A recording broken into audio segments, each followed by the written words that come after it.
A man in a carriage enthusiastically tells Lady Tiana about the summoned heroes. The carriage driver laughs, seeing the coming war as a prime business opportunity. Tiana clutches a book to her chest, whispering the word Hirosama in adoration. In a grand throne room, Queen Crucius welcomes the heroes and pleads for their help. A young blonde girl in the crowd wishes she could meet such an important person. Akai's Kanata is filled with excitement, wondering what incredible cheat skill he'll get. The blonde girl, holding a tome, smiles with pure happiness at the unfolding events. Kanata focuses his will, mentally shouting the command for a skill appraisal. He screams in absolute horror upon discovering his skill, his convenience store. A month later, Canada, in fantasy attire, strikes a cool pose in the sun. He is Akai's Kanata, 17 years old, just an ordinary high school student. An elderly woman greets him as Hirosama, and he waves back awkwardly. It has been about a month since his class was summoned to the Grand File Kingdom. The Demon King has not yet been defeated, leaving the heroes in a state of limbo. Amidst the fantasy city, his modern convenience store is a bizarre sight. As he broods, a cheerful voice calls out his name, Kanata-kuin. Inside, Tamaki Sayo asks why he only stocks 2 kinds of onigiri. She finds it odd considering he is the wielder of this Sasan skill. Other girls loudly complain about the lack of manga and fashion magazines. Canada looks on with a deeply annoyed expression, tired of their whining. He explains that his store only has onigiri and tea, and they must endure it. Tamaki puffs outer cheeks, clearly disappointed by the limited selection. He recalls how everyone mercilessly laughed at his convenience store ability. However, the store is equipped with modern comforts like air conditioning. His office also has a computer with an unlimited internet connection to his world. To the modern students, his ability is, in its own way, a godly one. He has learned to trade his novelty goods with the local people. They give him local foods like bread and fruit in exchange for snacks. He realizes that, for the time being, he won't have any problem surviving. 2 boys from the 3rd unit arrive, excited to visit his palace. Canada weirdly tells one of them that he can't borrow the toilet. Meanwhile, Tamaki is seen lounging comfortably on a futon on the floor. He sighs at their constant presence, and his mind drifts back to that day. In a flashback, Heat and his classmates appear suddenly in an unfamiliar hall. The beautiful Queen Crucius introduces herself and asks them to save her world. Kanata listens with a grim expression as she begins to explain the situation. She speaks of a demon king who has created monsters that ravage the land. A map of the continent shows the 7 great nations under threat. 2 of those 7 nations have already been utterly destroyed by the monsters. In this desperate crisis, Grandfile performed the ancient hero summoning ritual. As a result, his entire class of 31 students was called forth. The queen admits they were troubled, as legends foretold only 3 or 4 heroes. The class representative, Karashiki Hugo, steps forward to speak for them all. Canada glares at Hugo, finding his condescending attitude incredibly irritating. Hugo asks the queen if it's possible for them to return to their world. She regretfully informs them that at present sending them back is impossible. The students are overcome with shock and despair upon hearing this news. But, she explains, defeating the Demon King might make a return journey possible.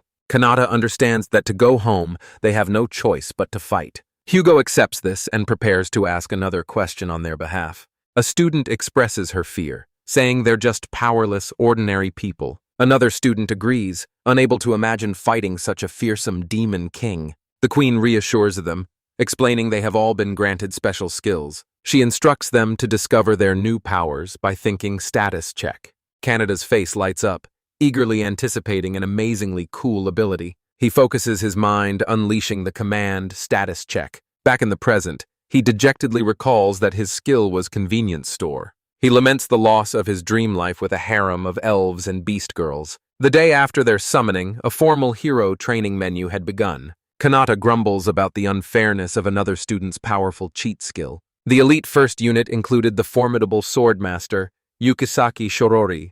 The keen-eyed sniper, Sawano Rutaleria, was also among the elites. Kanamika, the heel master, served as the team's vital support. The bespectacled Kanimori Jun wielded the sinister-sounding power of evil water.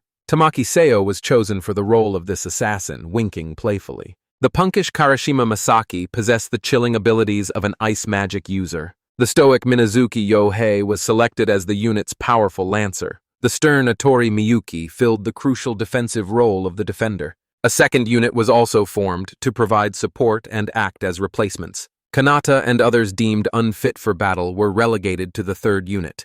His friend, Sugiyudo, was thrilled to be chosen as a flame magician. A month later, the third unit used the store to escape their harsh training. Even elite members complained about how difficult the subjugation quests were. Kanata stares out a window, wondering when they will finally defeat the Demon King. He questions whether it's truly all right for him to continue doing nothing. Tamaki watches him, her eyes wide with concern, wondering what is wrong. She startles him by getting extremely close and asking what's on his mind. He snaps back defensively, insisting that he has his own things to worry about. She accuses him of slacking off while she and the others are always visiting. She then cheerfully admits they only come for the air conditioning and toilet.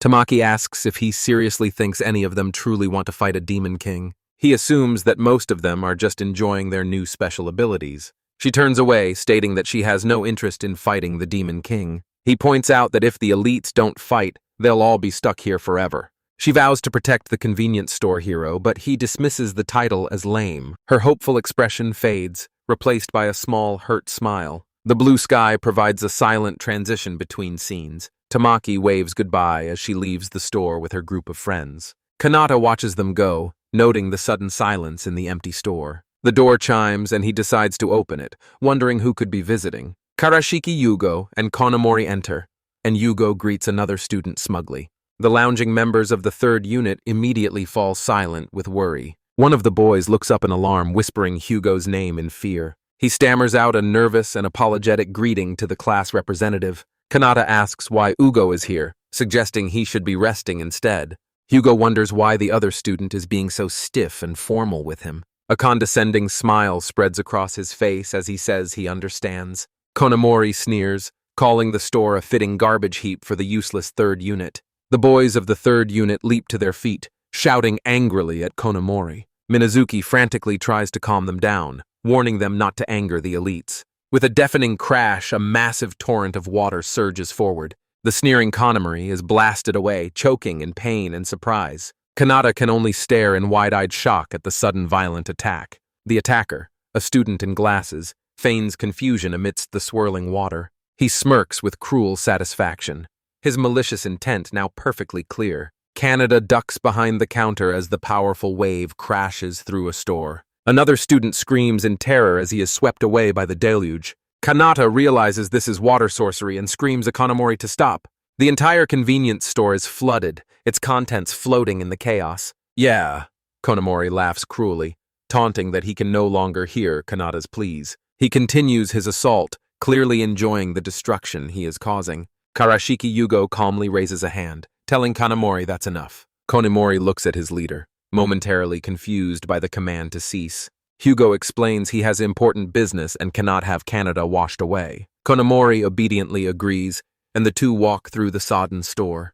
Hugo stops before Kanata, who is on his knees coughing up water. Kanata sarcastically asks if dousing a classmate is Hugo's idea of a greeting. He stands, angrily demanding to know what important business Hugo has with him. Hugo begins to speak, his expression unreadable and his tone chillingly direct. He bluntly tells Kanata that he wants him to leave the city. Kanata is stunned into silence, unable to comprehend the sudden demand. Hugo explains that cannot, as presence prevents the weak from accepting reality. He gestures to the store, a place where the third unit members escape.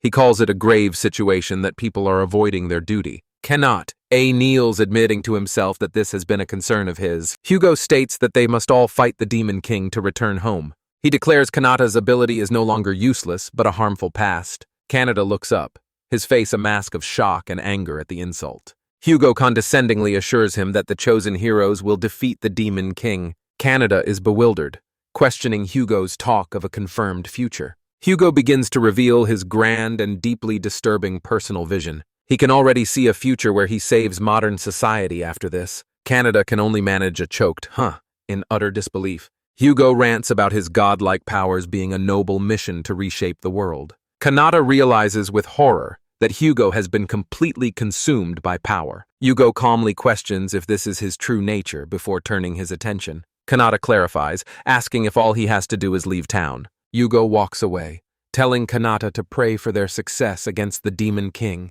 He adds a final condescending remark, glad that Kanata is so reasonable. Later, the convenience store has miraculously repaired itself, sparkling like new. Kanata marvels at how his ability can restore everything in an instant. A furious Tamaki Seo rushes in, livid after hearing what happened. She declares Hugo's demands are unreasonable and vows to complain to him directly. Kanata thanks her, but worries it will cause trouble for her as an elite. Tamaki's expression shifts as she prepares to share some sensitive information. She explains that there's a deep divide and enthusiasm among the elite members. She lists the fanatics: Hugo Konomori, the water sorcerer, and a few others. She reveals that recently, only 5 of them have been attending training. Their training has escalated to grim, practical combat against live monsters. She recalls how Kirishima brutally dispatched orcs, terrifying the other students. Tamaki shudders, confessing her hatred for Kanomori's cruel, drawn-out fighting style. Kanata asked what that psychopath Hugo has been up to lately.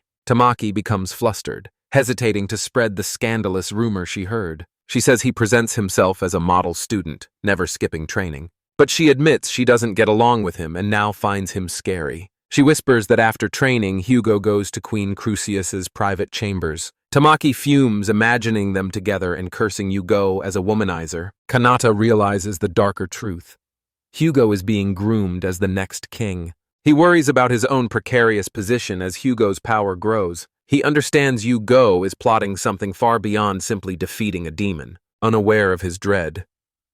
Tamaki settles down to sleep on the office floor. The office clock shows the time ticking past 3 in the morning. Kanata sits awake, unable to shake his deep unease about Hugo. His mind is consumed by thoughts of the power-mad psychopath he once called a classmate. He glances at the sleeping Tamaki, her presence a small, fleeting comfort. Finally, exhausted by the day's events, he begins to drift off. A sudden sharp noise jolts him awake, his eyes wide with alarm. A flaming arrow streaks through the darkness, heading straight for the store. A volley of fiery projectiles smashes through the large glass windows. The arrows embed themselves in the walls, flames erupting on impact. Kanata and a startled Tamaki are suddenly surrounded by the growing fire. He urgently shakes Tamaki, yelling at her to wake up immediately. She jolts awake, disoriented and shocked by the chaotic scene. Kanata rushes to his computer to check the security cameras for the attackers. The monitor reveals a terrifying sight, a phalanx of fully armored royal knights. Kanata recognizes the figure on horseback leading them as Queen Crucius. The queen sits stoically upon her steed, her face a mask of cold fury. Kanata deduces she is here on Hugo's orders to drive him out. He realizes this is not a quiet expulsion, but a public spectacle. Queen Crucius announces herself, her amplified voice addressing the convenience store hero. She declares him a heretic and sentences him to permanent exile from Grand File. She lists a series of fabricated crimes, lies clearly fed to her by Hugo. But Kanata screams in outrage, disbelieving that he's been framed as a criminal. Tamaki furiously defends him, insisting he would never do such horrible things. Kanata knows with certainty that Hugo must have fabricated the entire story.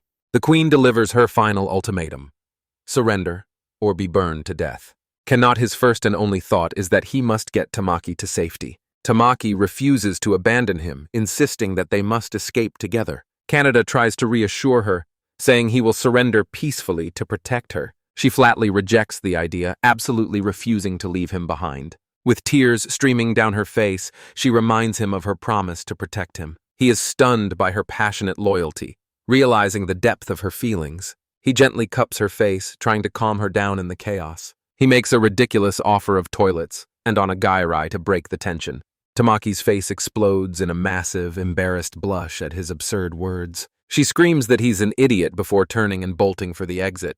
She confesses she came to the store every day just to see him. Kanata watches her flee through the back, knowing the time has come. He shoves her out into the safety of the woods, yelling for her to go. He turns to face his fate, telling her to pray for the other success. Tamaki looks back, tears welling in her eyes as she shouts a final emotional farewell. Leaping through the forest, she raises a fist, vowing he must absolutely not die. Kanata stands in the open doorway, raising a hand in a quiet, solemn goodbye. With a final heavy sound, the convenience store's main door swings shut behind him. A single bead of sweat rolls down his temple. His expression is grimly resolved. He stands alone in the courtyard, hands held high, announcing his full surrender. Surrounded by armored knights, Kanata maintains his posture, awaiting his fate. From her horse, Queen Crucius acknowledges his surrender, saying it saves her trouble. With a cold gaze, the queen declares that they will likely never meet again. She dismisses him with his new title, the useless convenience store hero. The massive, reinforced stone gates of the capital begin to grind shut. The gates slam closed with a deafening thud. Sealing cannot is Exile from Grand File. He looks back bitterly, the shameful title echoing in his mind. He stares at the distant, glittering city, now a world away. He finds himself in the oppressive, lightless expanse of the Forest of Solitude. He walks a dark path, thinking even his grandmother's fields were not this gloomy. Sweating, he remembers he is a permanent exile. To be found means death. He worries that he will become the first of the heroes to die out here. A sudden sound in this darkness makes him jump, his body rigid with fear. His face flushes with terror as the reality of his danger sets in. In a clearing, he summons his store, which crashes down from the sky. A security camera reveals a pack of monstrous, snarling wolves emerging from the woods. Another camera shows a wolf with sharp claws peering through the glass doors. A third view shows the beast lurking in the bushes right outside the store. Cannot his eyes widen in horror as he realizes something terrible has arrived? At his desk, he understands the store's bright lights are a dangerous beacon. He looks frantically around his office, searching for a way to turn him off. His desperate search for a light switch in the cluttered room comes up empty. His face is a mask of disbelief. He cannot believe there is no switch. But he panics, realizing a 24-hour store would never need to turn its lights off. He resorts to piling boxes, creating a flimsy barricade to protect his office. He's shocked as the deafening sound of shattering glass echoes through the store. The monstrous wolves burst through the broken entrance, invading his sanctuary. His face is grim. He knows he must deal with them without making a sound. The wolves stare hungrily at the shells of food, their apparent target. They snarl and drool, looking ready to devour everything in their path. Kanata watches the monitor, hoping they will just eat and then leave him alone. He tosses a single onigiri onto the floor as a desperate peace offering. He watches in horror as the wolves ignore the food, their eyes locking onto him. His eyes widen in terror. He has made a terrible miscalculation. The pack turns from the shelves and begins moving purposefully toward the office. A wolf charges down the aisle, its sights set directly on Canada's position. Another wolf leaps, heading straight for the office door with vicious intent. Canada yelps in shock as the wolves slam into his makeshift barricade. His eyes dart around the room, desperately seeking anything he can use as a weapon. He grits his teeth, cursing his terrible, seemingly hopeless situation. He spots a fire extinguisher on the wall, a potential, if unlikely, lifeline. He grabs the extinguisher, defiantly calling the beasts damn black pigs. Peeking over the counter, he takes aim at the invading monster pack. He points the nozzle, roaring at the black pigs to eat this. A massive cloud of white CO2 erupts, blasting the lead wolves head-on. The wolves recoil, confused and choked by the strange, freezing attack. Crouching, Canada continues to spray, methodically driving the pack back. He grits his teeth, determined to drive them all out in one go. As the canister empties, he shouts that his very life is on the line. He lets out a hysterical, breathless laugh of pure, unadulterated relief. He slumps to the floor, lamenting that he almost became the first hero to fall. He imagines his pathetic death, eaten by monsters, a forgotten side character. The adrenaline fades, leaving him exhausted amidst the wreckage of his store. His thoughts drift to his home, wondering if his parents are worried. He then thinks of Tamaki, hoping she managed to escape the capital safely. He imagines Tamaki crying if she were to learn that he had died. He finds it strange that he would think of her in his final moments. His expression grows calm as the immediate danger seems to have passed. He notices the forest has fallen completely silent and wonders why. He checks the security monitors, confirming the area outside is now clear. He cautiously peeks out of the office door into the trash main store. The store is a disaster of broken glass and debris, but the wolves are gone. He looks at the morning light, speculating that the monsters are weak to the sun. A sudden, cheerful chime announces that the convenience store hero has leveled up. He stands stunned amidst the wreckage, wondering what that sound could have been. He realizes with a jolt that the voice spoke directly into his brain. Without a second thought, he instinctively calls out for a status check. His new status appears, showing him at level 2 with new defenses unlocked. He looks thoughtful, knowing he must confirm the new functions he's just gained. The exhaustion finally hits him, and he collapses onto the floor, utterly spent. He lies unconscious on the floor of his ruined store the long night over. The scene shifts to a horse, neighing in terror, signaling new danger. A horse-drawn carriage is ambushed in the woods by cloaked, armed bandits. Inside the carriage, a young woman with blonde hair gasps in pure terror. In another place, a young boy asks a priest about his service to the goddess. The priest Franz simply offers a serene, enigmatic smile in response. The boy sits on a church pew, skeptical of the priest's convenient excuse. He senses a strange, dark mana emanating from the supposedly holy man. His suspicions piqued. The boy decides he will follow the priest for a while. He watches the church steeple, deciding he is bored enough to investigate. He observes Franz calmly watering the flowers in the church garden. A few days pass, and the boy is frustrated by the priest's evasiveness. He watches from a wall, trying to anticipate the priest's next move. He notes that the priest's daily life is incredibly routine and simple. He follows Franz through the commoner's district, noting his noble bearing. A punkishly dressed girl named Miri runs up, waving its cheerful good morning. Franz greets Miri with a warm smile as she approaches him on the path. The boy deduces that Miri's real reason for attending church is the priest. Mary worries that Franz has gotten thinner and should eat more food. Franz reassures her, but mentions that he may have to leave soon. Mary looks up at him, her expression a mixture of surprise and concern. The watching boy feels a strange pang of jealousy, wondering what he is doing. Several more days pass as the surveillance of the church continues. Franz apologizes to Miri, explaining he must cancel the day's service. A young woman with short hair and a choker looks up in surprise. From a hidden spot, a pale-haired boy watches her with an intense gaze. He spies on the priest, Franz, wondering if his meeting is a secret preparation. From the church rafters, the boy continues his silent acrobatic surveillance. He even watches as the priest kneels in solemn prayer before statue. The boy follows Franz through the streets, observing his every interaction. The setting is a quaint but poor area known as the Commoner's District. Franz walks purposefully towards a large building carrying a small briefcase. The boy realizes Franz is visiting a public bathhouse, a curious choice. A chart explains lifestyle magic, simple spells for everyday chores and purification. People use purification magic for big events like weddings, business, or dates. The boy has a sudden realization.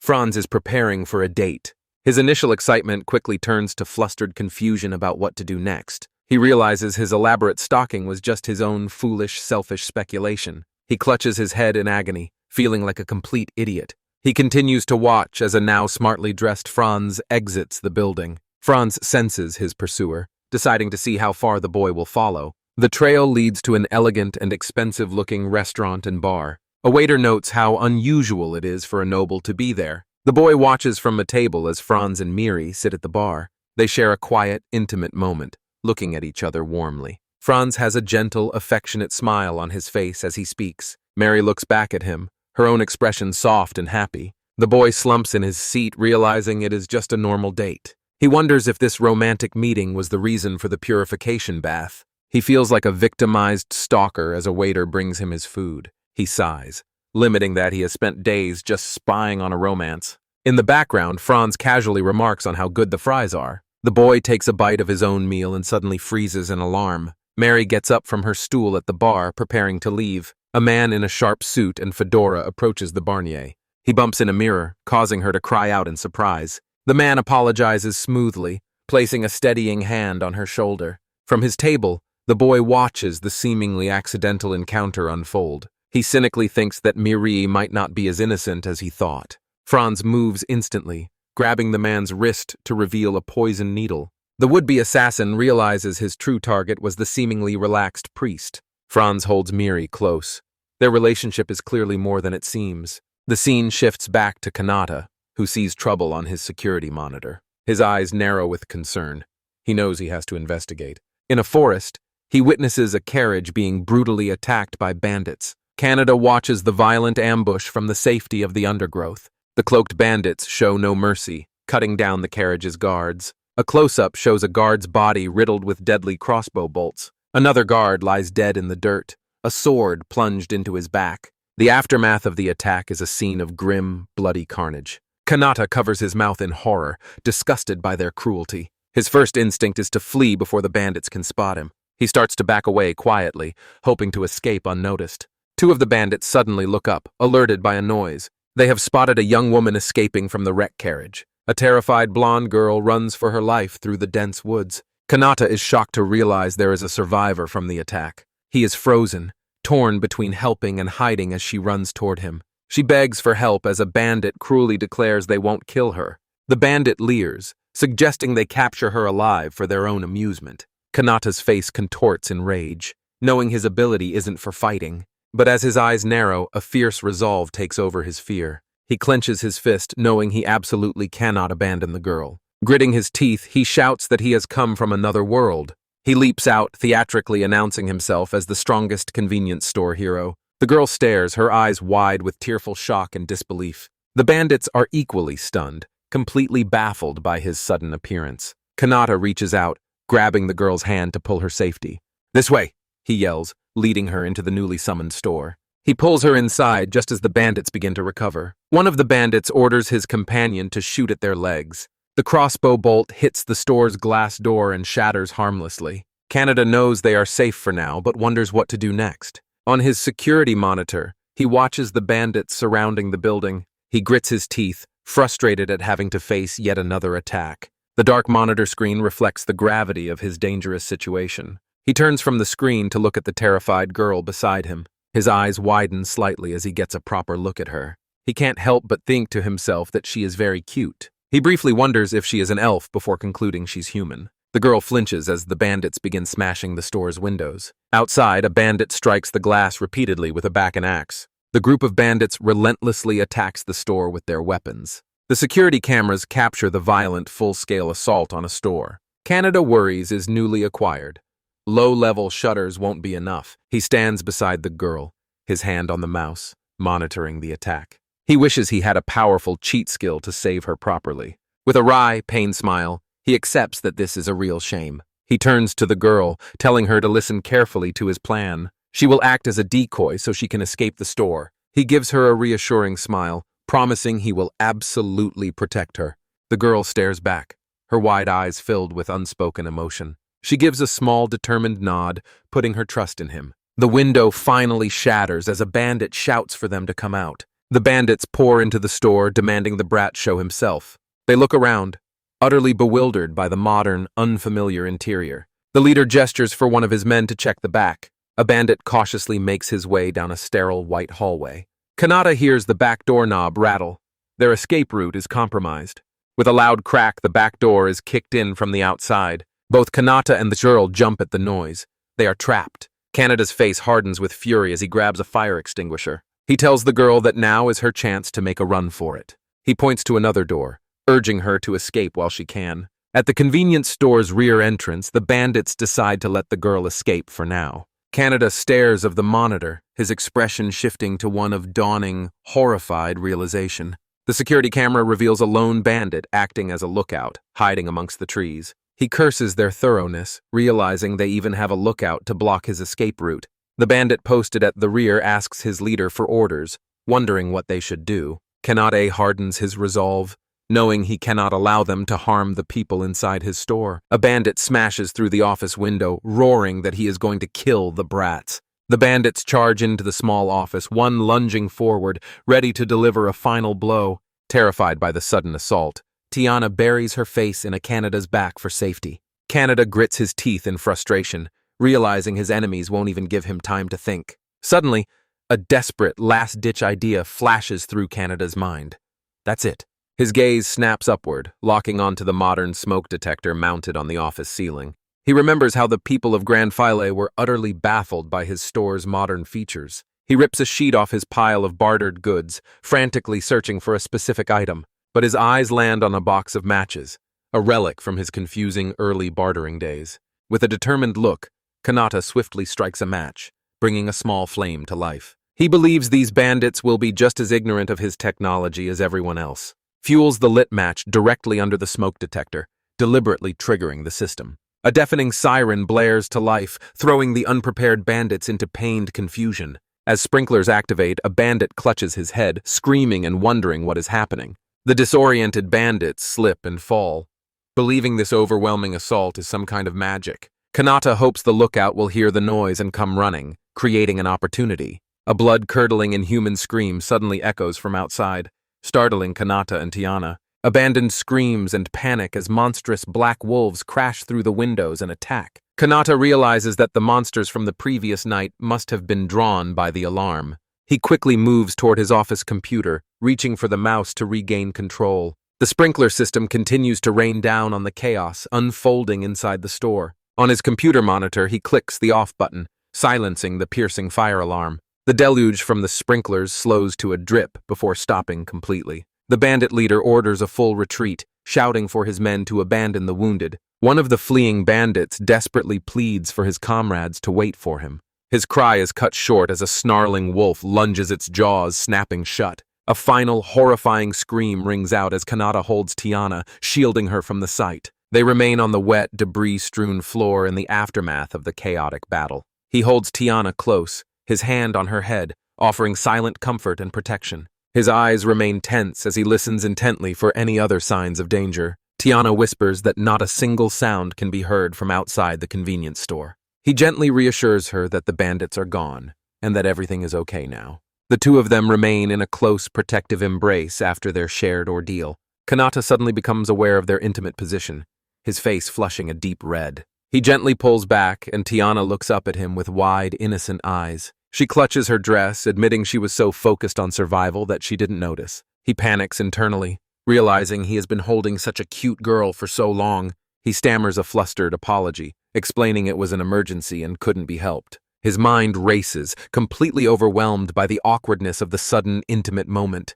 Tiana finally breaks down, sobbing with relief and telling him how truly scared she was. He awkwardly pulls her into another hug, doing his best to comfort her. He thinks to himself with a wry smile that, to be honest, he felt like crying too. He gently pats her head, allowing her to cry on his shoulder for a moment. He knows they must repair the damaged convenience store before more monsters are drawn to it. But, he decides with a slight blush, they can stay like this for a little longer. He holds her gently in his lap, allowing the frightened girl a moment to calm down. His hand rests gently on her back, a small gesture of comfort and support. A cheerful chime suddenly announces that the convenience store hero's level has increased. Annoyed at the timing, he instinctively calls for a status check to see his upgrades. He stares in disbelief at the list of new equipment, a simple light switch now available. His status screen confirms he is level 3, with new food, supplies, and equipment, and he erupts in rage, screaming why the stupid store waited until level 3 for a switch. Tiana properly introduces herself as 16-year-old Tiana Al-Nuish, thanking him once more. She explains that she is the daughter of a merchant from the city of Kadina.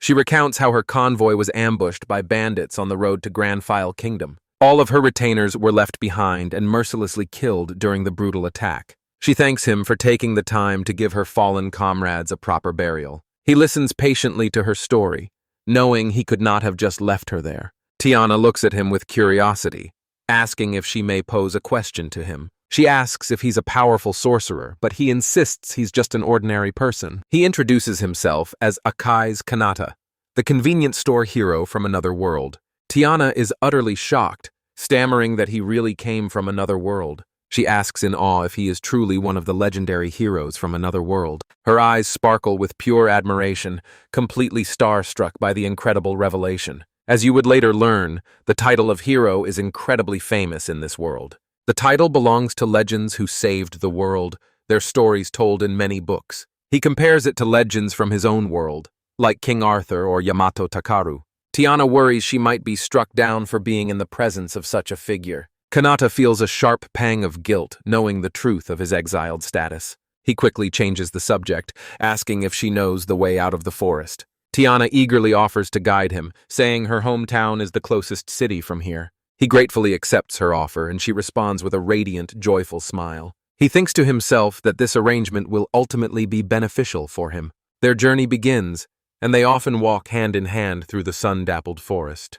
They also spend their time together eating meals inside the comfort of the convenience store. The montage even shows them doing some light, playful stretching exercises together. I cannot have panics wondering if all girls in this world are so forward with their affection. Tiana looks on with wide-eyed confusion, not understanding his flustered reaction. She asks him with genuine concern if something is the matter or if he feels unwell. Her innocent question hangs in the air as she waits for a stammering response. He waves it off, calling her Tiana Tan, which only serves to confuse her more. He says they must hurry and leave the forest before more monsters or bandits appear. He asks if the monsters in this world are basically nocturnal, like the black wolves. She confirms this, but warns that stronger ones can still move around under the sun. They agree to continue with caution, knowing the forest is still a dangerous place. Kanata asks about their destination, the city of Kadina, wondering what it is like. He silently hopes it has no connection to the Grand File Kingdom he wants to avoid. Tiana explains that Kadina is a famous independent commercial city-state founded by merchants. He is relieved and excited, finding the idea of a free city very appealing. He admits to himself he isn't confident if such a free atmosphere is a good thing. Tiana smiles and assures him that the city is definitely bustling with life. Their journey on foot to the city of Kadina will take approximately 10 days. At night, they rest safely in the convenience store, avoiding monsters and bandits. Tiana ecstatically declares the BLT sandwich and milk tea to be incredibly delicious. Tiana is overcome with joy, declaring the milk tea to be incredibly sweet and delicious. On the floor rest their simple meal of sandwiches and bottled tea from another world. Canada, holding a cola, asks about the war that has ravaged this world for a century. Tiana confirms that it has been 103 years since the fighting began. He realizes with a sweat drop that the situation is far more desperate than he thought. She explains that humanity is losing, the Demon King's territory slowly but surely expanding. A map shows fallen kingdoms. For a century, no nation succeeded in summoning heroes. Then, after 300 years of failure, Grandfile finally managed to summon his entire class. With shining eyes, Tiana explains that everyone is placing their hopes on the heroes. Canada smiles weakly, doubting he can ever live up to such immense expectations. Tiana passionately objects, insisting he is a strong, kind, and wonderful person. She smiles brightly, declaring him the coolest hero for having saved her life. Her absolute faith forces him to begin telling her the painful truth of his situation. He confesses he was deemed useless, exiled, and branded with a dishonorable title. Unable to look at her, he trails off, overcome by the shame of his failure. He forces a smile, thanking her but saying he cannot explain everything just yet. Tiana quickly changes the subject, asking about his plans once they reach the city. He admits he has no plans and no destination to go to after they arrive. Her face lights up as she eagerly invites him to come stay at her home. She adds that she's excited to hear more of his stories from his world. Kanata agrees, knowing he needs her help to understand this new world he's in. Tiana is overjoyed by his acceptance, pumping her fists in pure, unrestrained delight. He thanks her for the help, and she says she is happy to be of service. Canada considers his expanded inventory, realizing he should probably start a proper business. He knows he cannot simply hide in the store forever if you want a real home. He resolved that he must get out and experience more of this outside world. A new motivation fills him. Having a clear goal feels surprisingly good. Re-energized, he takes Tiana's hand and declares they should hurry to Kadina. 10 days pass as they travel together through the sun-dappled forest canopy. They emerge from the trees as Tiana announces they have finally reached their destination. Before them stands the magnificent, sprawling, walled city of Kadina, nestled in the hills. Tiana proudly introduces him to her hometown, but Kanata is simply awestruck. He is completely overwhelmed by the sheer, unbelievable scale of the city's fortifications. Akai's Kanata stands in awe before the massive, bustling gate of the city of Kadina. He compares the vibrant, chaotic energy of the crowd to a comic book convention. He explains to a curious Tiana that it's a type of lively festival from his world. Tiana dreams aloud of one day visiting the exciting places Kanata has told her about. Kanata becomes momentarily lost in a pleasant daydream about their potential future together. He finds himself wondering if it would even be possible to bring Tiana back home. His imagination runs wild with romantic scenarios of adventure and their happy ending. He envisions a perfect conclusion where they live happily ever after in his world. Snapping back to reality with a nosebleed, he dismisses his own cliché fantasy. Tiana looks on with concern, confused by a sudden and strange reaction. Gazing at the city, Tiana expresses her profound happiness at finally returning home safely. She takes his hand, telling him she owes him a debt she can never truly repay. He is taken aback when she earnestly asks to be allowed to repay her debt to him. With a tearful, angelic smile, she pledges to live for him and always stay by his side. Completely overwhelmed by her declaration, he feels he could easily fall for her. He becomes flustered, waving his hands and trying to downplay his heroic deeds. but he insists he should be the one thanking her, as he would have been lost without her. She happily squeezes his hand, delighted that she can be of service to him. Canada looks ahead with some nervousness as they approach the official city checkpoint. They watch as the city official begins processing the long line of waiting people. An armor guard and a city official now stand directly in front of them. Kanata looks on in confusion, unsure of what is happening at the guarded gate. He quietly asks Tiana if it's really okay for them to pass through so easily. He begins to suspect that Tiana's father must be an incredibly powerful figure. As he laments his convenience store skill, Tiana blushes under his intense gaze. He notices that everyone in line is presenting official identification papers to the guards. Tiana explains that only citizens possess IDs, which cannot be verified at this gate. Most people here are labor from a massive outer wall district outside the city. She clarifies that they are migrant workers, a concept completely new to Kanata. She explains the outer wall district houses non-citizens, stunning Kanata with this revelation. He is overwhelmed by the city's immense scale, certain he would easily get lost. Tiana smiles, taking his hand once more and offering to guide him to her home. She looks back at him, excited to finally introduce her savior to her father. Kanata holds tea on his hand, his face flushing from the close contact.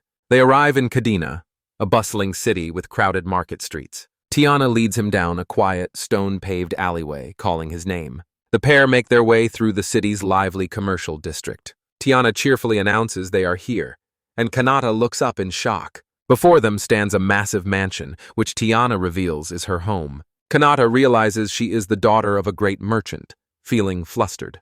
Tiana teases him, asking if this is where the hero's story begins. As Kanata worries, a voice suddenly calls out for the young mistress. A distinguished butler rushes toward them, exclaiming that she is finally safe. Tiana joyfully throws her arms around him, crying out his name, Adonis.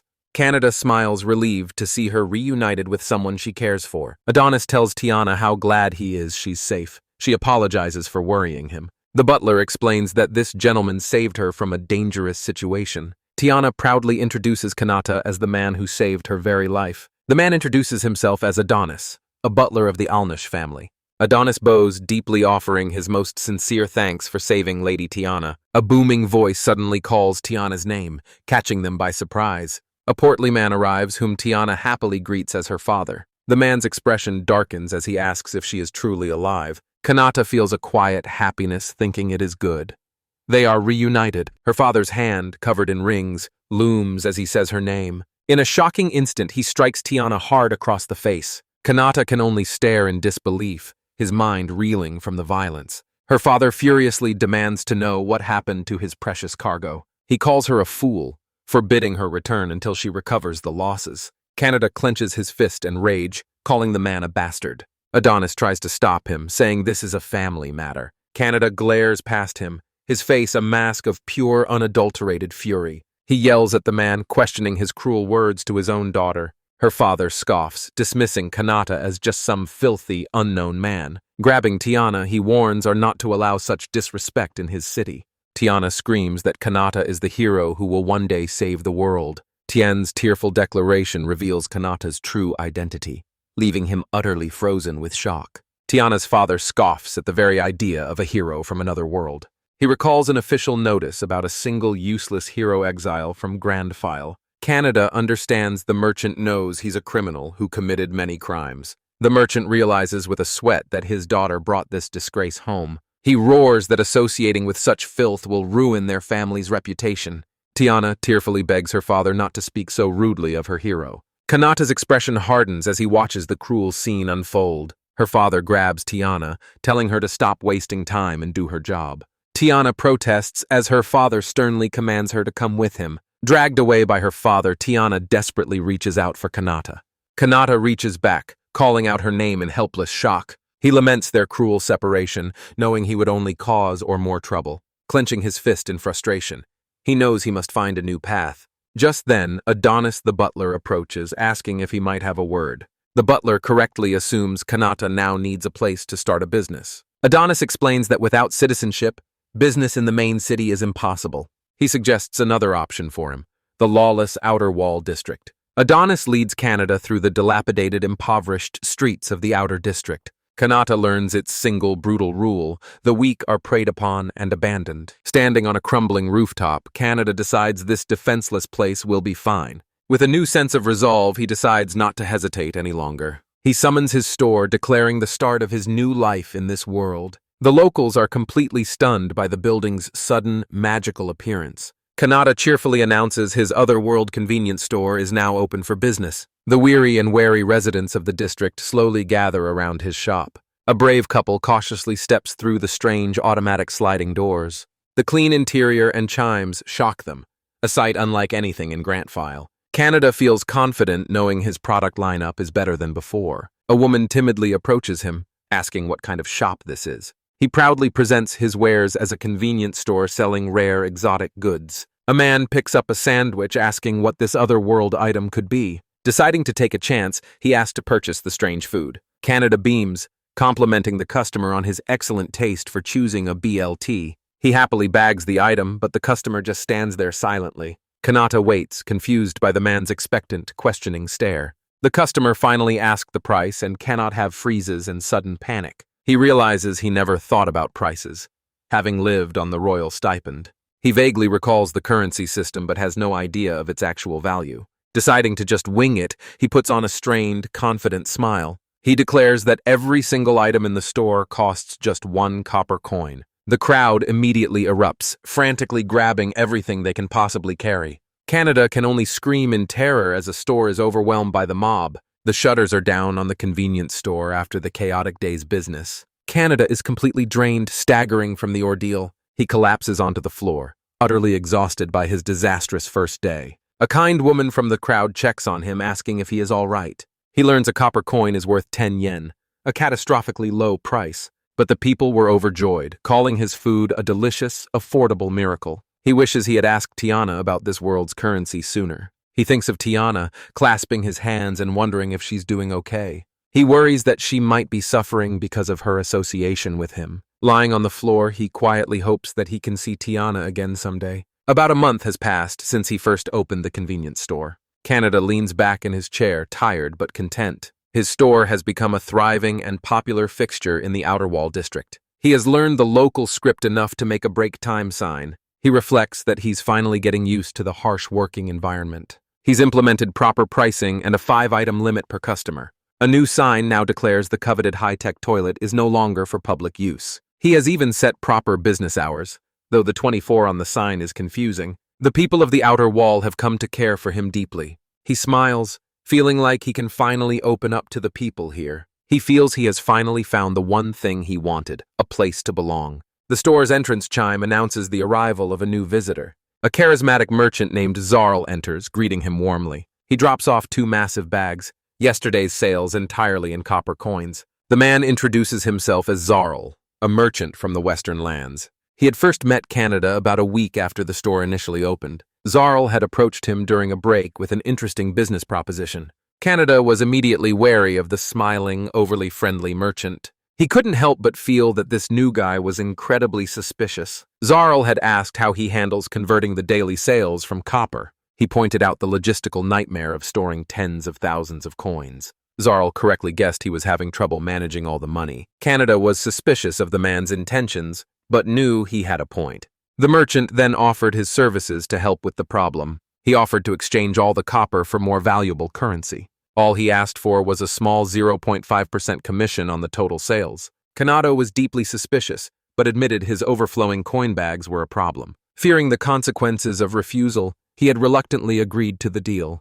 Zarl continues their conversation, calling Kanata the goddess of a district. Their first transaction had been a success, much to Kanata's profound relief. Kanata, sipping a drink, asked him to stop using that strange nickname. Zarl explains that this world's only god is the goddess Astia. Her influence means Grandfile is a matriarchy ruled entirely by women. Zoro laughs that Kanata's saintly deeds are seen as her second coming. Kanata admits that, when he thinks about it, it doesn't feel strange. He muses that a miracle is a miracle, regardless of gender. Zarl scoffs at Grandfile for exiling a hero with such an amazing skill.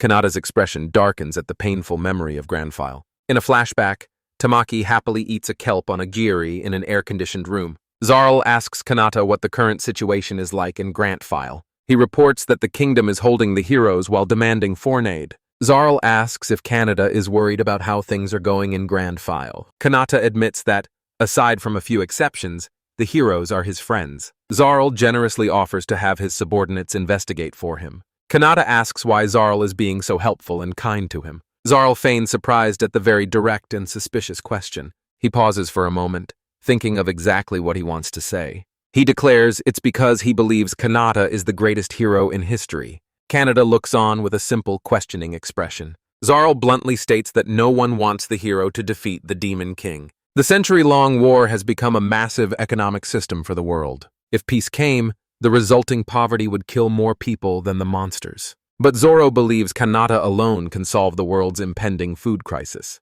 He reveals his deduction.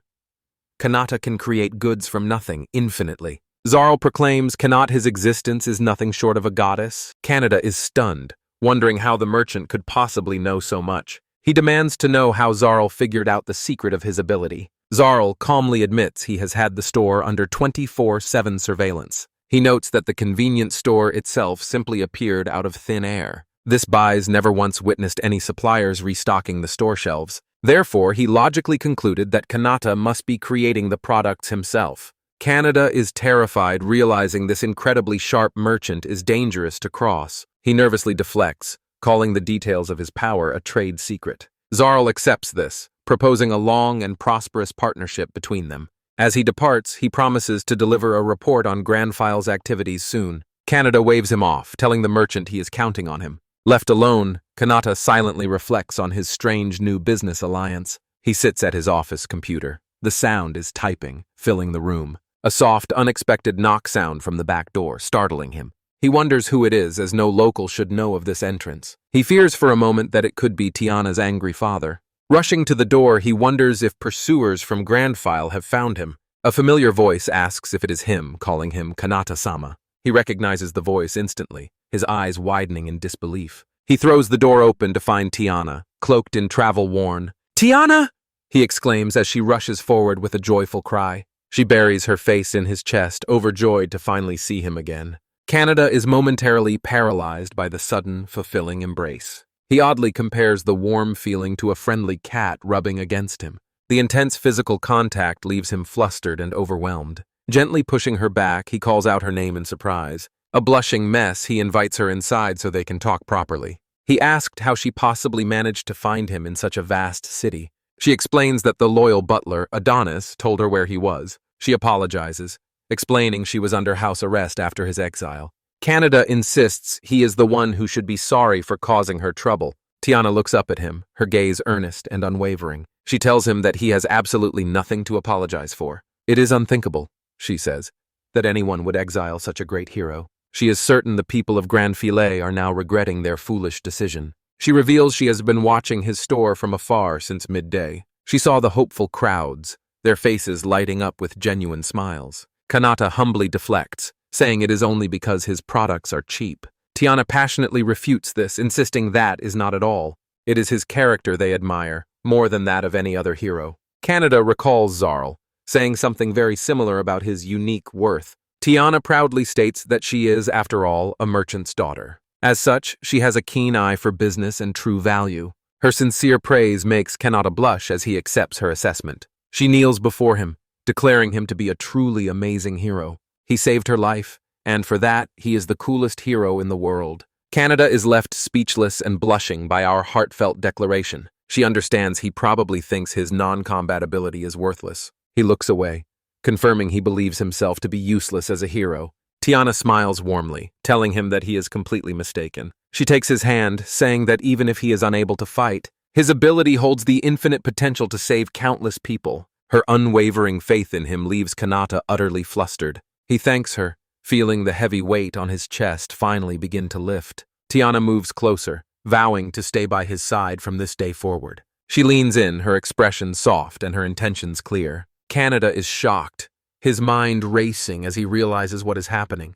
Tiana closes her eyes, ready for their first kiss. Kanata panics, sweating profusely as his brain short-circuits. He dodges away at the last second, shouting that he is not ready. They both stare, their faces bright red with shock and embarrassment. He scrambles for an excuse about his break time, ending in customers waiting. Tiana pouts, annoyed that he just clicked his tongue at her. 2 months pass since Tiana's sudden arrival at the store. The convenience store is now more popular and bustling than ever before. Tiana works happily at the register, serving a long line of customers. As evening approaches, the flow of customers finally begins to slow down. Tiana tells Canada to take a break while he has the chance. He agrees, telling her to call him if she needs anything. Tiana beams, cheerfully telling him to leave the rest to her. Later that night, she comes to the office to speak with him. She formally asks if she can help him run the store. She has arranged a cover story with Adonis, allowing her to stay long-term. She happily declares that she will be living and working with him. She promises to do her best.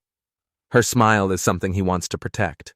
Kanata wonders if all merchant daughters in Kadina are this bold. He accepts, trusting her competence and knowledge of his convenience store. Tiana is overjoyed, promising he can count on her for absolutely anything. Kanata is a little overwhelmed by her enthusiastic emphasis on anything. Tiana daydreams about all the ways she can now help him. Canada bows deeply, apologizing for his earlier rudeness and panic. From his office, he watches the store run smoothly on the security monitors. He eats an onaharai, realizing things are going so well thanks to Tiana. More importantly, he no longer feels the sting of loneliness in this world. He stretches in his chair, feeling a deep sense of contentment and fulfillment. As night falls over the city, he tells Tiana it is getting late. He gently suggests that she should get some rest soon. She offers to finish entering the day's sales into the computer for him. He heads to bed, admitting he is still not used to her competence. He pauses at the door, a sudden thought crossing his mind. He wonders aloud if they could use the internet for advertising.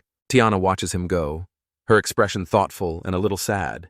She quietly flicks off the office light switch, plunging the room into darkness. In the quiet of the night, Tiana creeps toward Kanata's bed. With delicate care, she lifts the corner of his blanket. Kanata suddenly awakens with a startled yelp, foiling her plan. Tiana clicks her tongue, annoyed that her romantic attempt has failed again. She tucks him in as he frets about resisting her constant temptations. They sleep in separate beds, Tiana vowing to try again tomorrow. A montage shows their daily life, working happily together in the store. Suddenly, a chime rings in Kanata's mind, announcing a level up. He shouts in confusion, wondering what he could have possibly done. He tells Tiana he's going to the office, realizing only he heard it. Inside, he puzzles over why he'd level up without a fight. He summons his status screen to check his new abilities.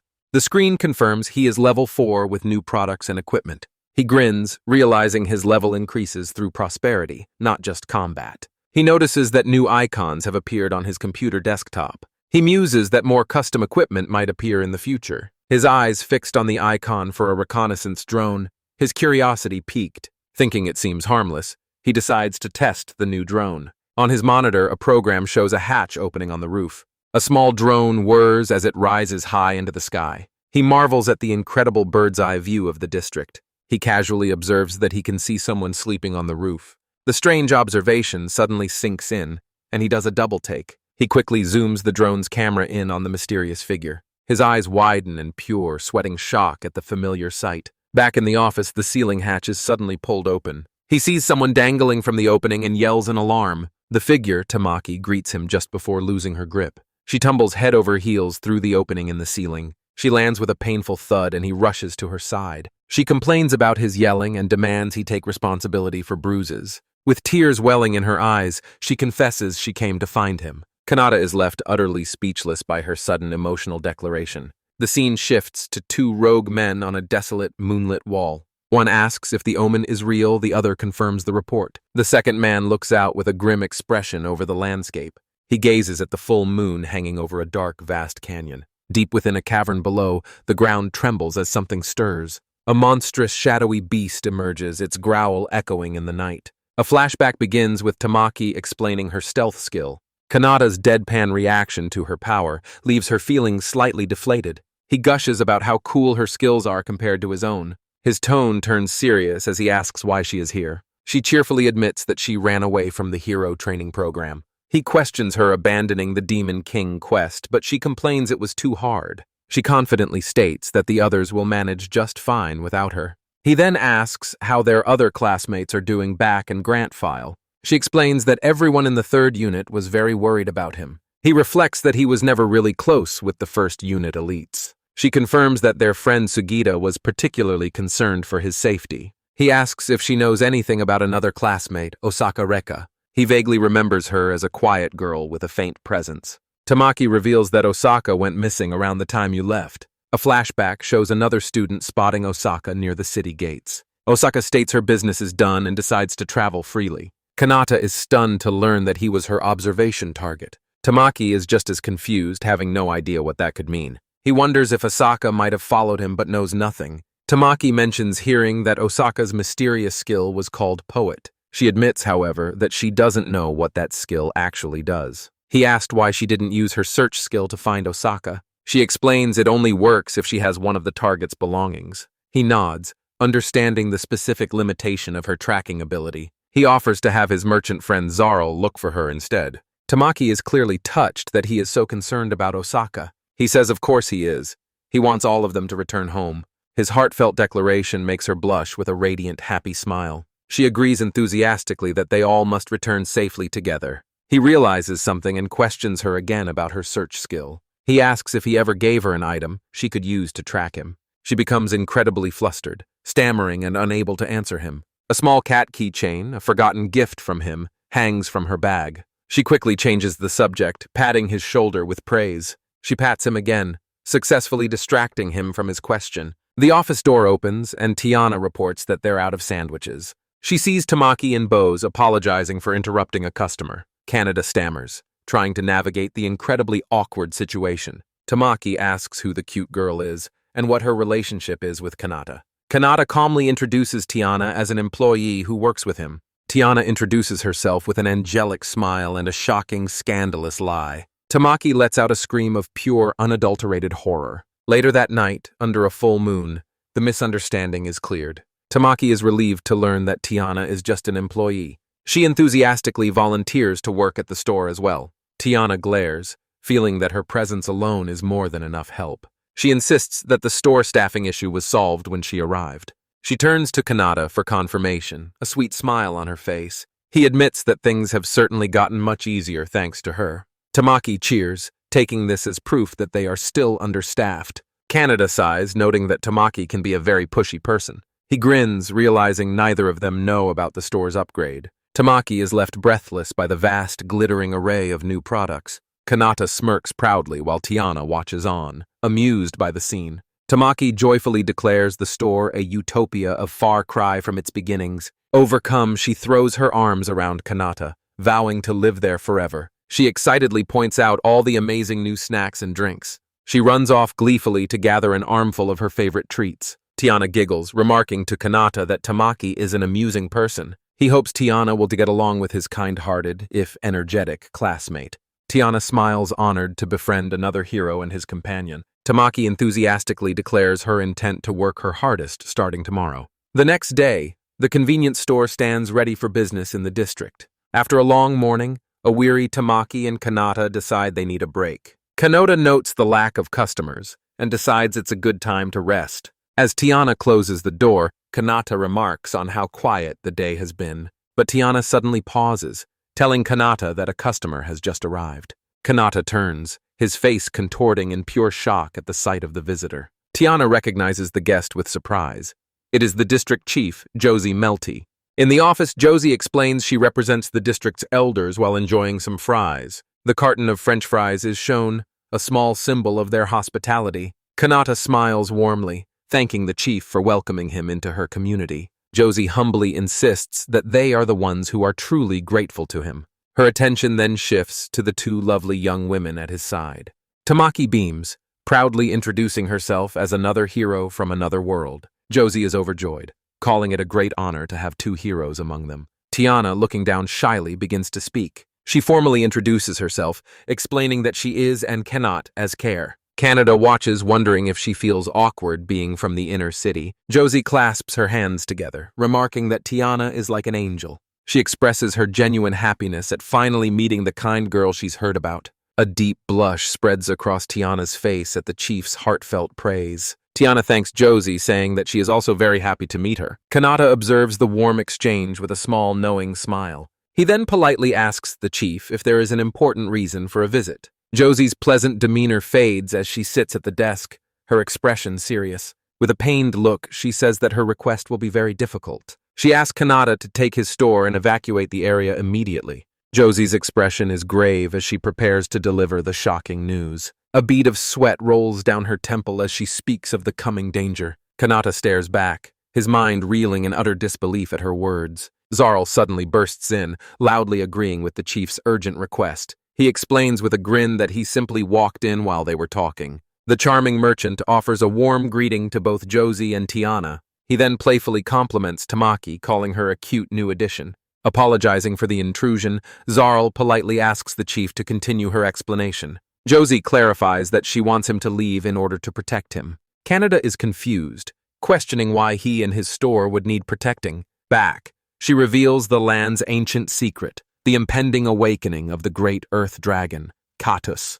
Kanata is horrified by the revelation, while Zoro looks on with grim acceptance. Zarl cynically explains that the city's defenses are designed to sacrifice the outer wall. Kanata demands to know what happens to the district's residents during the attack. Zarl grimly states that those who are unable to evacuate are left to die. Enraged, Kanata asks why the city of Kadina doesn't fight the monster. Tiana asks if the inner city's knights can't help evacuate the residents. She clenches her dress tightly, her shame and anger readily apparent. She confirms that the inner city seals its gates, abandoning the outer wall completely. Canada is furious, unable to accept their pathetic excuse of having no capacity to help. Tiana explains that after the rampage, the city simply reports that everyone is fine. The cracked and desolate ground evokes the destruction of the dragon's past attacks. Tiana turns away from the group, offering a heartfelt apology for her city's cruelty.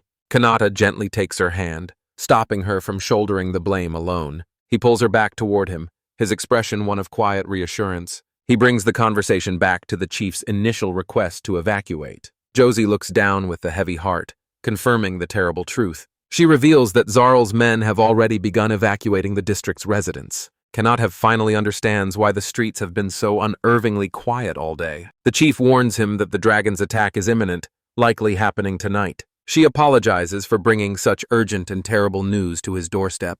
She says his store has brought hope to their impoverished lives. Zarl agrees, insisting they must protect the convenience store hero. He says the people are his benefactors, and he is determined to protect them. He pleads with Kanata to leave for now and to come back to them later. Kanata's expression hardens. This isn't just a monster, it's a recurring boss battle. He clenches his fist, a new, unshakable resolve forming in his mind. He takes tea on his hand, a silent promise passing between them. Tiana looks at him, a blush on her cheeks as she sees his determination. Kanata's face flushes slightly, his difficult decision now firmly made. He shouts that he has made up his mind as Zarl cheers in anticipation. Zarl prepares to order his men to clear an escape route for the store. Kanata makes a stunning declaration. He will stay and defeat the dragon Katus. Zarl can only offer a stunned understood, as the others stare in shock. The entire group is rendered speechless. Their face is a mask of comical disbelief. Zarl explains that Katus is a brute force monster, impervious to all attacks. Kanata listens thoughtfully, acknowledging that the dragon is a formidable foe. Tiana and Tamaki are worried, asking if he has some kind of secret plan. He admits he has an idea that he thinks might just be possible. He confesses, however, that it is a strategy he has never tested before. He wants to repay the district, but he will need everyone's help to do it. With fierce intensity, he looks at them and asks for their trust. He formally asks if they will all lend him their strength for this fight. Tiana takes his arm, pledging to stand by him and believe in his courage. With a bright smile, she declares that she will happily lend her aid. Kanata is flustered by our faith, while Tamaki watches with panicked jealousy.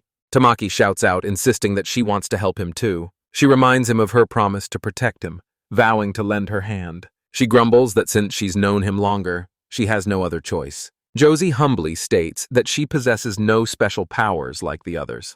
However, she warmly offers to tend to anyone who might be injured. Moved by their unwavering support, Kanata offers them all a heartfelt thank you. Zarl comically wipes away a tear, lamenting that his best client is staying. Kanata laughs, saying that their partnership is a two-way street. Zarl's expression turns shrewd as he asks to be told the plan. With a confident grin, Kanata prepares to reveal his secret plan to defeat Katis. The outer wall district rests under the pale light of the moon. Zarl's men report from the field that all preparations are finally complete. A worker calls up to Kanata, who is standing watch on the store's roof. Canada thanks the workers for their efforts and urges them to evacuate to safety. He lets out a slow breath, the gravity of the situation settling upon him. Zarl gives final instructions to his men, ensuring the residents are safe. The battlefield is set with Tamaki on drone surveillance and everyone else evacuated. With focused eyes, Kanata knew the only thing left was for him to succeed. He recalled his past fights, but knew this dragon was on another level. The dark thought of failure and endangering everyone began to creep into his mind. Tiana approached, her voice cutting through his doubt with a promise of support. With a sheepish smile, he confessed to her that he was utterly terrified. She insisted that with everyone behind him, they would absolutely succeed. She took his hand, offering to bestow upon him a magic word. She told him that even if he made a mistake and the world hated him, she would always be by his side, so he had no reason to fear failure. She vowed to accept and protect every part of him, the hero and the coward. Her unconditional faith left him completely stunned and at a loss for words. With a gentle smile, she asked if her words had eased his worries. He whispered his thanks, his voice filled with renewed determination. He declared her magic the best, vowing he would now absolutely succeed. A happy blush spread across Tiana's face at his newfound confidence. Their quiet moment was shattered by a sudden, violent tremor beneath their feet. The ground itself split open as the colossal earth dragon Katus erupted. "It's here!" Canada yelled as they stared in awe at the ancient beast.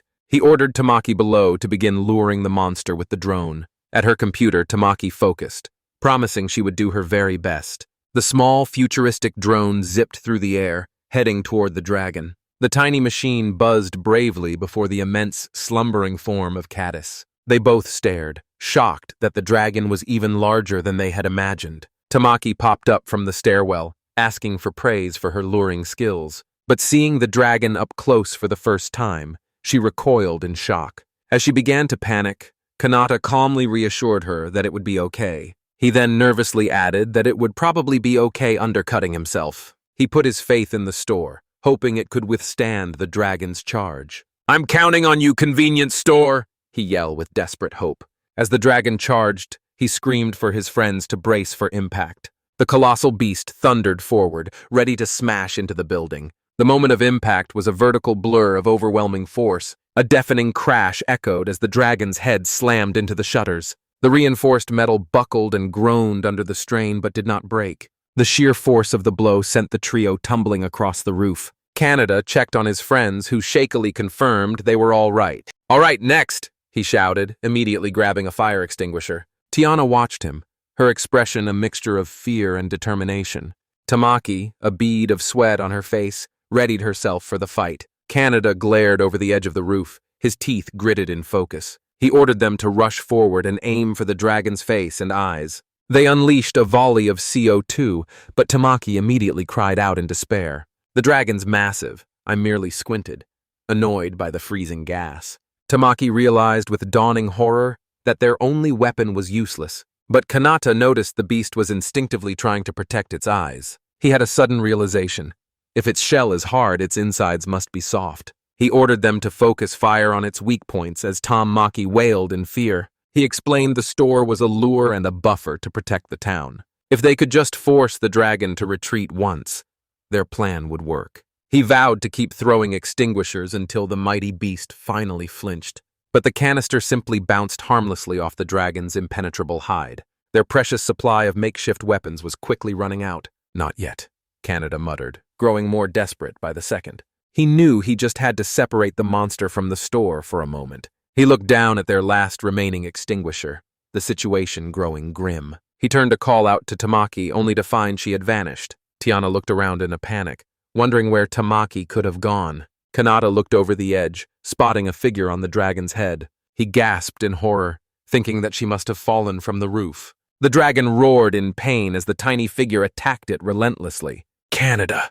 gritted his teeth, feeling utterly powerless as he watched from above. He screamed her name in terror as she leaped directly onto the beast's head. His face was a mask of pure horror as he screamed her name again. Suddenly, a support attack struck the dragon from an unknown location. Kanata looked on, completely stunned by the unexpected turn of events. A long, slender spear was now embedded deep in the dragon's armored head. He recognized the weapon, now dripping with the monster's dark blood. He heard Tamaki's cheerful voice and turned around, utterly bewildered. He looked around frantically, unable to see where she could possibly be.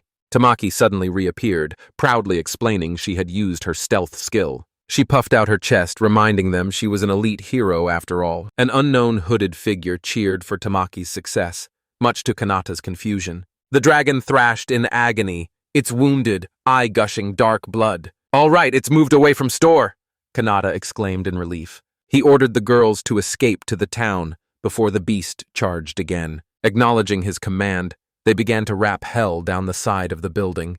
They called back, wishing him luck and pleading for him to be careful. He gave them a confident smile, telling them to leave the rest to him. The enraged dragon now focused its undivided attention on the lone convenience store. Kanata stood alone on the wooden crane platform, the final bait. "Come on, Katus," he taunted, daring the massive beast to attack him. The enraged monster took the bait, charging forward with terrifying speed. He held his ground, determined to lure it in until the last possible second. The ground shook as the dragon thundered across the barren landscape. "Come on, come on!" his mind screamed, his timing now absolutely critical. The dragon launched its massive jaws, snapping open to destroy the store. "Now!" he roared, screaming his command. "Disappear, convenience store!" The building vanished, causing the dragon's lunge to hit nothing but air. He grinned triumphantly as his daring gambit paid off perfectly. The colossal beast tumbled headfirst into the massive pitfall trap. Below, Zarl's men cheered that their part of the preparations was complete. The workers celebrated their victory, having successfully trapped the monster. The dragon thrashed at the bottom of the pit, its movements now restricted. Canada recalled the slight vibration his store made whenever it materialized. A final, insane idea formed. What if he summoned it from the air? He realized the conditions were finally perfect to test his wild theory. On the ground, Zarl saw his chance and gave the signal to his men. The workers began to heave on the thick ropes, operating the large crane. The wooden platform ascended, lifting Canada high into the night sky. He took a final leap of faith, plummeting towards the trapped beast below. With a defiant roar, Kanata screams for the dragon to take this. He grits his teeth, calling forth the name of his ultimate weapon. The convenience store materializes, plummeting from the sky like a meteor. The corner of the massive building hurtles towards the dragon's armored head. A cataclysmic impact shakes the very earth, erupting in dust and debris. The store crushes the dragon skull with an immense bone-shattering crunch. His allies below marvel that his attack worked where magic and swords failed. Zarl grimly reminds them that this is, after all, a legendary dragon. Canada's eyes widen in disbelief as he realizes the dragon took the hit. Impossibly, the mangled beast begins to stir, try to rise once more. But Kanata declares that this development was all part of his plan. He knew a legendary dragon would not fall from just a single blow. His face hardens with resolve. If that's the case, he'll just do more. Below, his friends strain at the ropes, pulling the crane to lift him. Rising into the air, Kanata commands his convenience store to disappear. He roars, vowing to summon his store again and again until it's done. He will do it as many times as it takes to achieve victory. He leaps from the platform, a small figure against the vast sky. The cycle of summoning and dropping his weapon begins, a relentless assault. He screams that he will make the ancient beast eat every last hit. He gives his desperate, brutal technique a name, Infinite Whack-a-Mole. A final, thunderous impact lands, shaking the foundations of the world. The dragon's massive tail thrashes one last time before going still. Silence falls as Kanata lands atop the still corpse of his foe. Panting heavily, he wonders aloud if the long battle is finally over. Suddenly, the adrenaline vanishes and his body gives out completely. He stumbles, his strength gone after the immense and unnatural strain. He knows he cannot let his guard down for even a moment. If Katus rises again, everyone who trusted him will be in danger. He looks down at the massive, unmoving claws of the defeated dragon. He gasped for breath, wondering what is happening to his body. His vision blurs as his strength completely drains away from him. He briefly wonders if his magical energy has finally returned. With a weary smile, he concludes he is just terribly out of shape. His friends watch with growing concern from the edge of the pit. He takes a single shaky step towards them, trying to reach safety. He hunches over, his body refusing to obey his commands any longer. He calls out to everyone, his voice barely a whisper before he falls. Tiana and Tamaki cry out his name in alarm as they watch him collapse. His consciousness fades to black with a single whispered apology for them. In the darkness, he sees a vision of the district's past destruction. A small child cries for their mother amidst the rubble and raging fires. He awakens to the sound of someone desperately calling out his name. His eyes snap open, filled with panic from the nightmare he just witnessed. He sees the worried faces of Tiana and Tamaki looking down at him. He bolts upright, asking if Katus is gone and if everyone is safe. A massive, joyous cheer erupts from the people of the outer wall. Zarl and the residents celebrate their hero, their savior's great victory. Tiana and Tamaki joyfully embrace him, telling him that he did it. That day, a bright sun shines down over the newly liberated land. For many long years, this terrible disaster had plagued the outer wall. He smiles, exhausted but victorious, having finally defeated the ancient dragon. Several days pass after the great beast, Katus, has been subjugated, but the city of Kadina celebrates its new hero, the goddess of the outer wall. For the first time, citizens from inside and outside celebrate as one. However, there was just one small lingering problem with this great victory. Their celebrated goddess was bettered in with exhaustion for several days. And another unfortunate thing had become clear during his recovery. Despite defeating the legendary Katus, he had not leveled up at all. He realizes that using his store as a physical weapon was the wrong way. He dreams of combat equipment, hoping for better gear in the future. Tiana and Tamaki arrive, bringing celebratory food from the townspeople. He muses that he likes his stats and titles to get cooler. He eagerly bites into a piece of bread, his hunger returning. Now revived, he greets a beaming Zarl, who thanks him profusely. The store is thriving, and Canada thanks Zarl for his invaluable help. Zaro insists that he is the one who should be grateful for everything. Zoro grandly offers him the entire dragon corpse as a personal reward. The merchant celebrates, declaring that his new master is the absolute best. Zarl rallies his men to sell the rare materials to the nobles. Canada enjoys a delicious feast, courtesy of his friends and allies. As he eats, Kanata's sharp senses detect a new presence at the door. Tiana's father arrives, grandly calling him the hero of the convenience store. Tiana and Kanata are both stunned to see her father in Adonis. Kanata stares, completely caught off guard by their sudden appearance. Her father thanks him, while Kanata insists Tiana is a great help. The merchant bows deeply, introducing himself and offering his profound gratitude.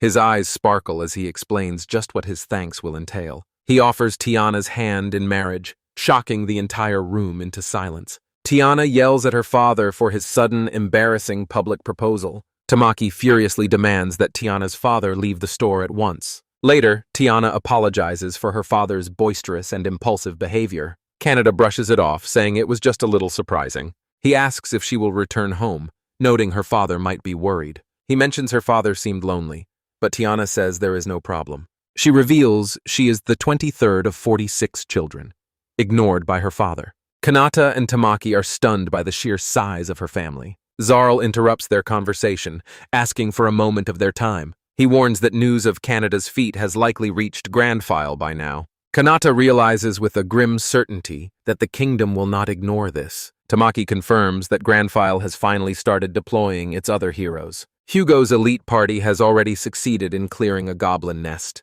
Kanata concludes that the tutorial phase of their war is now officially over. Zarl adds that as Swordmaster, Hero cleared a Lizerman swamp alone. Kanata and Tiana are amazed that someone could do something so incredible. Zarl explains this hero is considered the most powerful candidate to defeat the Demon King. Tamaki proudly identifies the hero as her classmate, Shorori Yukishiro. Kanata remembers her as a lone wolf gamer, a trait she kept here. Zarl notes that Grandfile uses these feats as political propaganda. He grins, saying Canada's victory has made things very inconvenient for them. With a look of quiet determination, Akai's Kanata's decision was made. Zarl, the merchant, offers a favor, which Kanata readily accepts. Under the full moon, the convenience store stands alone in a desolate valley. On a nearby ridge, a lone Grandfile knight appears, his torch cutting the darkness. Kanata's reconnaissance drone reveals the true threat, a full army of knights. Watching his monitor, Kanata notes that they have arrived sooner than he expected. He recalls deliberately, leaking his location to draw the kingdom's wrath to himself. Tiana's worried voice asks if he is truly leaving the city behind. She is shocked he would leave after becoming so close with the community. Kanata knows Grandfile's pursuit could bring destruction to the city he saved. He tells his friends he must avoid getting them caught in his troubles. Tamaki sadly agrees, lamenting that they were all finally getting along. Zarl speaks of the new unity Canada has brought to the divided city. Tiana promises to manage the store's goods and care for the people. Kanata believes that if he runs, Grandfile will leave the city alone. He quietly worries that the townspeople could be taken hostage in his absence. Zarl confidently assures him he will hire mercenaries to protect the city. Tiana and Tamaki are escorted away, galloping into the safety of the night. They look back one last time, their faces etched with deep concern. Alone now, Kanata knows this is a burden only he can carry. The drone's view shows the overwhelming military force arrayed against his store. He realizes their sole purpose here, without queen or heroes, is his execution. Suddenly, his eyes widen as he spots 5 robed mages on screen. The mages unleash a coordinated volley of powerful magic at the building. A shimmering magic barrier erupts from the shutters, deflecting every blast. The knights are stunned by this powerful and completely unexpected defense. Kanata grins, realizing they are working with outdated information on his abilities. The enraged Grand File commander bellows for his troops to charge the building. Knights begin smashing through the store's glass doors with brutal force. The entire army surges forward in a single, overwhelming wave of steel. Armored soldiers pour through the shattered entrance, breaching his last defense. The sounds of invasion echo as boots crunch over broken glass. Kanata flinches as the reality of the assault crashes down around him. The once peaceful interior of his store has become a chaotic battlefield. He curses Grandfile, knowing his usual tricks are useless against this number. Grappling hooks soar through the air, their claws biting into the roof. Knights begin scaling the walls, intent on surrounding him from all sides. He cannot believe they sent this many soldiers just to execute him. High above, a knight on a roof raises his sword for a killing blow. The office ceiling explodes as the knight crashes through into the room. Looking up from his desk, Kanata realizes the situation is truly hopeless. Far away, the battle is a lonely, flashing light in a vast darkness. Tiana and Tamaki watch from a distant cliffside, praying for his safety. Tamaki insists he'll be fine, remembering his impossible victory over Katus. But trapped and surrounded, Kanata knows his luck has finally run out.